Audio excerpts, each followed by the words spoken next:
Hello, everybody, and welcome to the latest Green Book Tech Showcase. Today, we are talking about trend forecasting, and we're going to change it up a little bit from the last few, where normally we just kind of dive right in with the presentations. But as fate would have it, we have someone who has lived in this world and has recently done a deep dive on this category right here in house. My partner in crime within Gen 2 Advisors, Greg Archibald. So Greg and I are going to chat a little bit about the uh, about trend forecasting as a category and where it fits, and go from there. So Greg, welcome. Thank you, Mr. Lenny. It's good to be here, and hopefully this is going to be brilliant and informative. When you got the two of us together, man, it always is, right? That's the whole basis of Gen 2.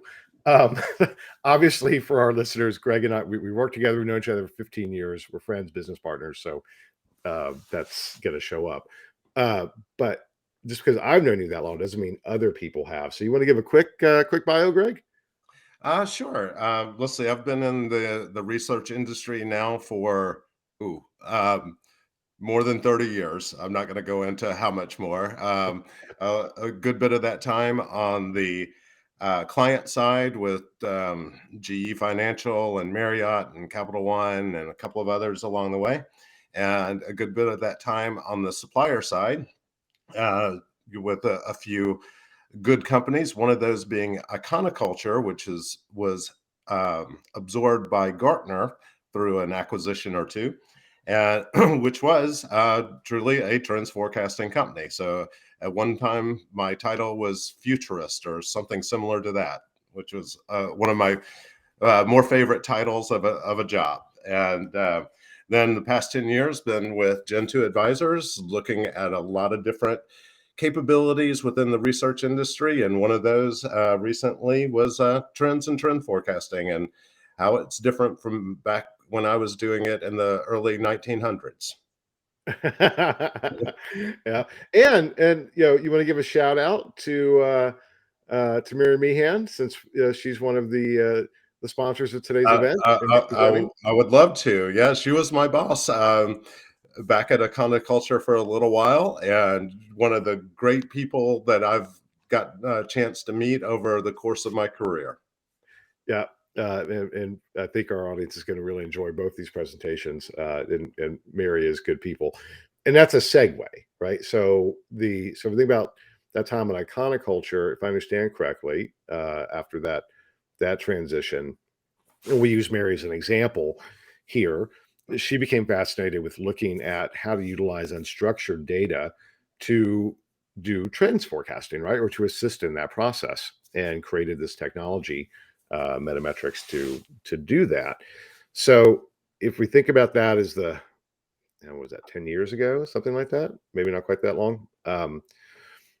What has been that fundamental change from when you were doing this at Iconoculture versus what we're seeing now with companies like Brandwatch and Metametrics? Is it driven by technology, and if so, what kind? So let me take just a little bit of a step back and talk about the data that's and how this is structured a little bit to understand trends, and then I'll transition into your question. So the data sources that you have to try and understand are things like behavioral data, and that can be sales data or ingredient data of what people are buying. Observational data, what really cool product or service has started, what kinds of advertising, the Dove ads for genuine beauty were that was a big observational piece to help companies understand that more people are looking for something around authenticity, and the success of that was an indicator of that. Another tool that we have is expert opinion. We have survey data, some of that very longitudinal. Some companies like Kantar Consulting and GFK have been doing these attitude and behavior studies for years and years and years, and are able to look at shifts in attitudes and behaviors over time.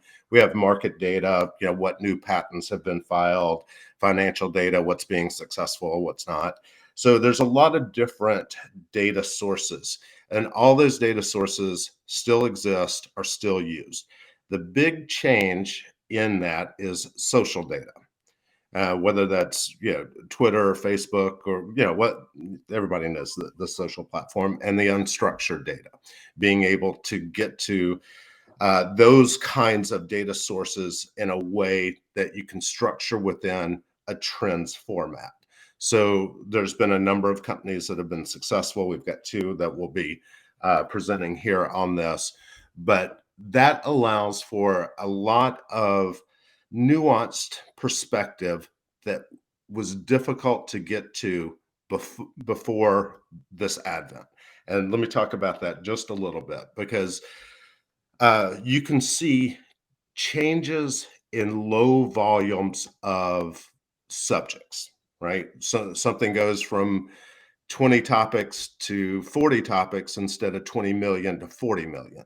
So you can see changes in that. You can look at the emotional intensity of how people are talking about a particular topic.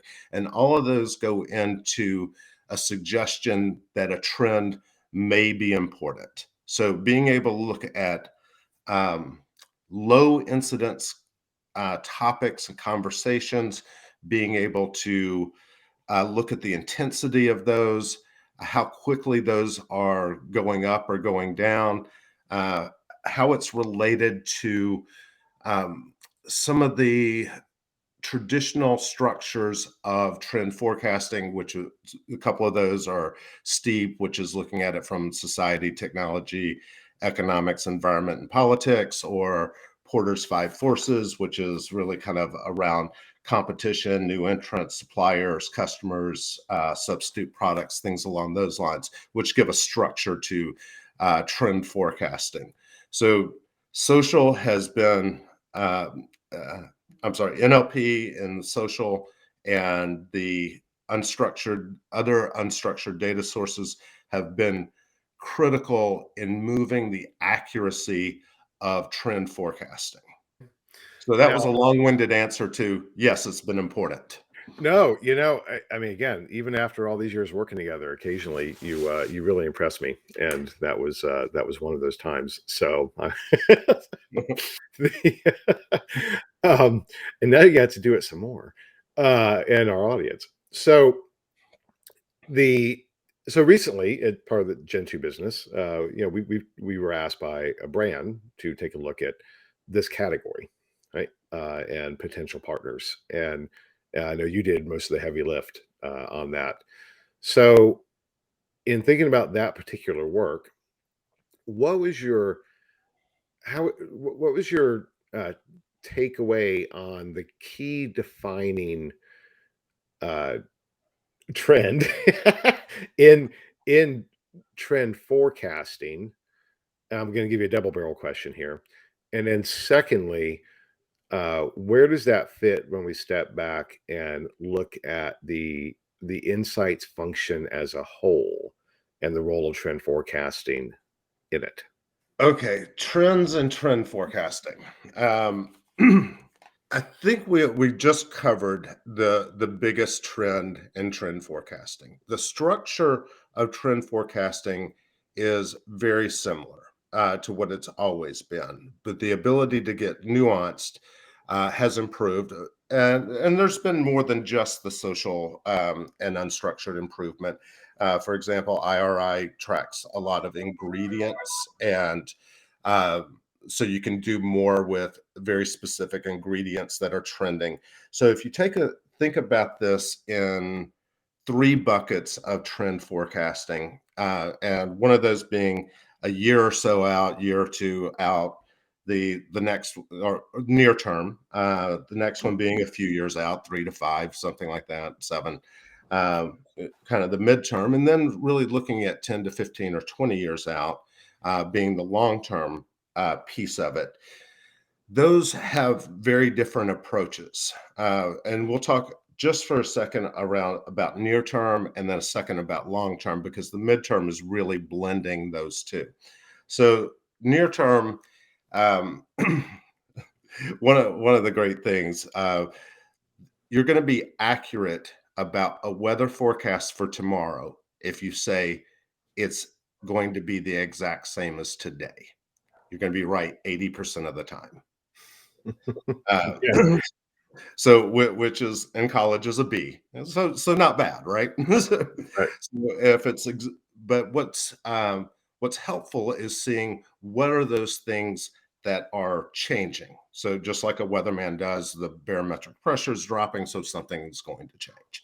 And you can see sales of avocados are dropping, and so that what does that mean? Or they're increasing. So what does that mean? So they're tied to health and beauty, they're tied to food trends, et cetera, et cetera. So you can make some implications, some pretty accurate implications around that, especially when there's some supporting qualitative or quantitative evidence around that. Now, the more difficult that is what does 10 to 20 years look like, and everybody knows that that's a much more difficult question. So you think about this in some ways as what uh, what do you want the world to be, and how do you know that you can either create that or take actions to understand that that's not going to be created. And this is really around future casting, threat casting, things along those lines. And there's stage gates. So if I want everyone in the world to have health insurance, right? So what are the key activities that have to happen along that path? And how do I know if things are on their way to make that happen or not? So it's a lot more amorphous. So you've got some very concrete ways of trend forecasting in the near term, some very amorphous ways, very hazy ways on the long term, and blending that into the middle term is taking a little bit of both. Taking some data, saying this is getting us a few years out, but it's not getting us all the way there. What do we expect to get all the way to understanding where consumers, where business, where products are going to go. Now, now when you ask, how does insights fit into this? This is typically uh, this function within a company typically sits in either insights, market research, or strategy, and as well, and it's a proper place for that to sit. The ability to do the near term applies into a lot of different applications for the business. It can you can focus on service, you can focus on product development, you can focus on acquisition of companies that are you know doing incredibly well in coffee, but they're very niche. And we see a lot of that happen within um, many of the CPG companies. They're acquiring based on some of these trends. They're developing products based on some of these trends, and there's a million examples of all of that. When we're looking at something that's going out more to the 10 to 20 year, that's typically a C-suite initiative. It's typically a CEO initiative, and that can sit primarily with the executive team, but often with the strategy team as well. What's happening with that, with a lot of the technology that's making the analysis of the unstructured data more complete, is more of that's being done in-house, so you can do more what if variations kind of on the fly.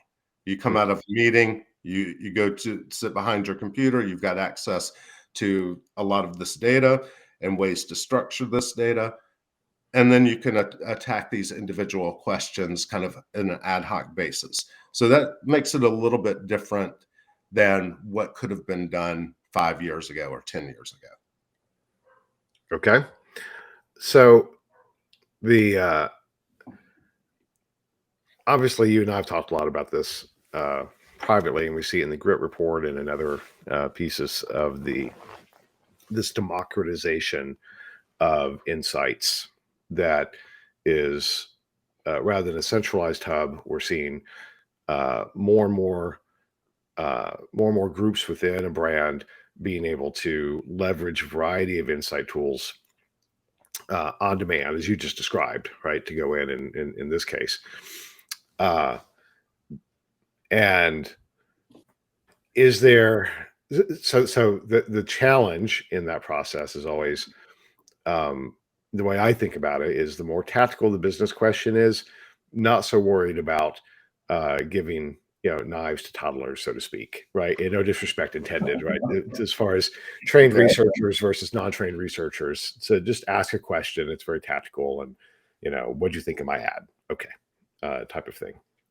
The more strategic it is, then the more a human element that can help interpret that data uh, and draw conclusions off of that seems more important. So as we think about the world, this decentralized, democratized insight function with a variety of tools to look at short term, midterm, and long term, as you were talking about, um, and the shorter term probably being more technology driven.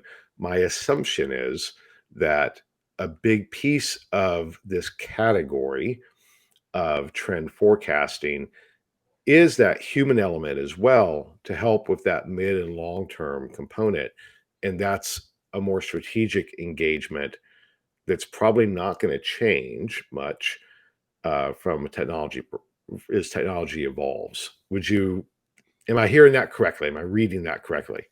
So, so yes, you are reading that correctly. Some of the tools out there today, particularly when we're looking at fast-moving consumer goods, are not terribly difficult to use and are quite insightful. Um, and so the democratization of that capability is right on track. So now on the long term, there's an understanding of where you want to go and what it's going to take to get there. That is definitely a very strategic question. Monitor, monitor, monitoring. Right there with you, buddy. It's been a day. So no.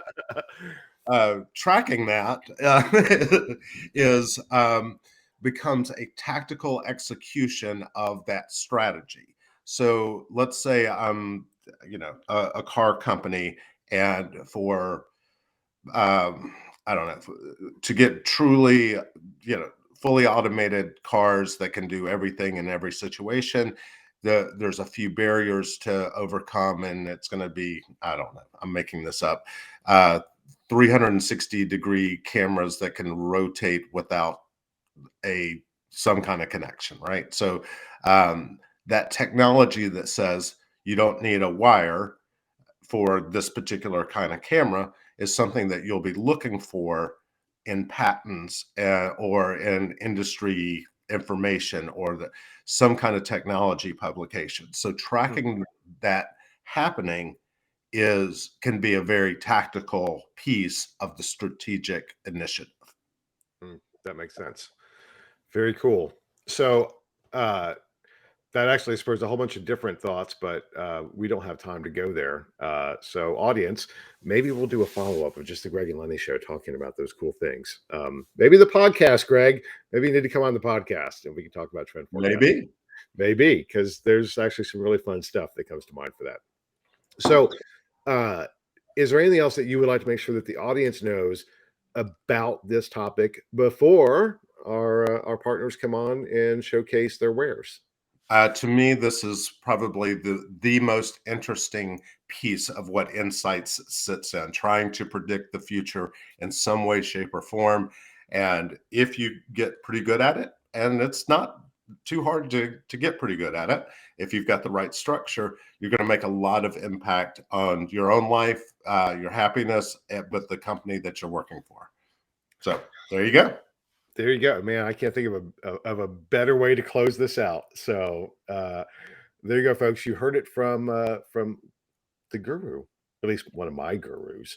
And there you go, Greg. That's your gift for the year already. I appreciate So it. it's recorded now that I've called you one of my gurus. All right, everybody, enjoy listening to Metametrics and Brand Watch. They are definitely leaders in this category. and they're doing some really cool stuff. And now you have a framework to fit that into based on this conversation. So thanks.